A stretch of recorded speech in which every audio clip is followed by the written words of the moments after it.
we presented some codes last week, and the objection was that the rates were too high. How Hmm. do you kind of overcome that? Absolutely. Well, you got to get a little bit more information from the client as to why they feel that's Right. too high. What did you get last time? Is usually the first question I ask. And I usually get that information from the client ahead of time to give you a better idea of if their expectations are realistic. Right. And also, you need to help them understand why their rate is that high. And that comes down to pointing out the issues with the file, right? And if you're unsure of what those things are, you need to speak with your team leader about that, right? Is there low credit? Is the property rural? Is there an issue with the unit? Is there a vacancy? Is the property in forbearance? Does the client have low experience? Do they have a lack of liquidity? Do they have a criminal record? You've got to figure out what are the issues, and then you've got to tap into the client. Listen, this is why you're seeing this rate. This is why you're seeing this term. This is why you're getting that feedback, right? Now, if we can clean these things up, we can get you to a road to the road of success, to get you to greener pastures, right? But you've got to listen to me here, or you can just keep doing things the same way and just keep getting the same old rate. Because I can assure you this: there's no golden lender out there who offers better products than everybody else. It doesn't work like that. It doesn't work like that. The client wants to believe that that's the way it is. The client wants to put pressure on you. Oh, I can get much less. I can get much less. Okay, well, then what are you talking to me for if you can get much less? That's the reality of the situation, right? And so people like to haggle.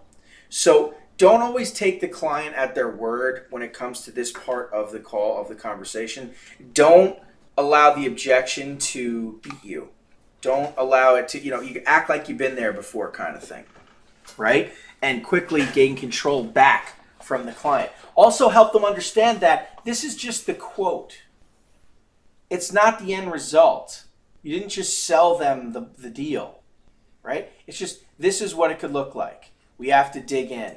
Underwriting needs to take a look. We need to go further in the process. You want a point off? You want it a little bit lower? I can put that request into the lender, but they likely have questions. There likely may be issues. Now, perhaps there's something along that the way that the lender's a little unclear about. If you could help them clear it up. I mean, again, I don't really have a specific deal in front of me to point out what that is, but more often than not, there's a reason why. So we've got to be informed. We have to be able to help the client. This is a big reason why many brokers fail on their own, because they don't know what they're doing. They don't know what they're talking about.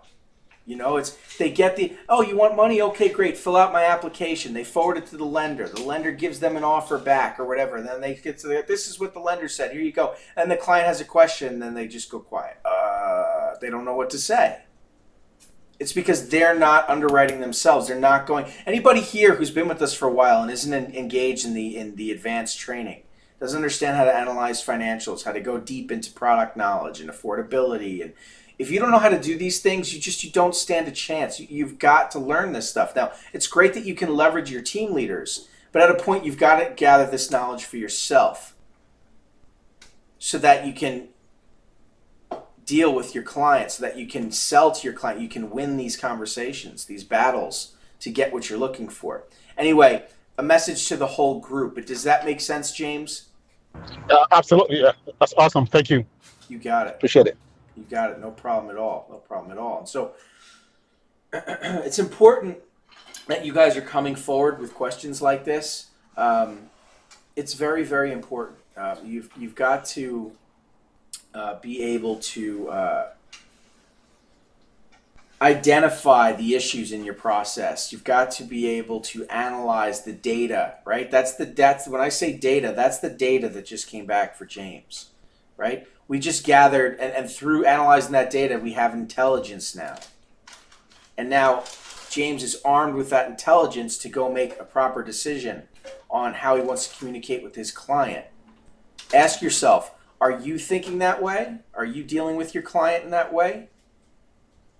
Do you know why your last deal died? How did you handle the objection from your client on the last quote you pitched? Very important. Very, very important. Are you cueing the microphone right now, asking these questions? holding yourself accountable to these tasks, analyzing your data. Where's your intelligence? Very important stuff, guys. Very important stuff. Anybody else? Any other questions?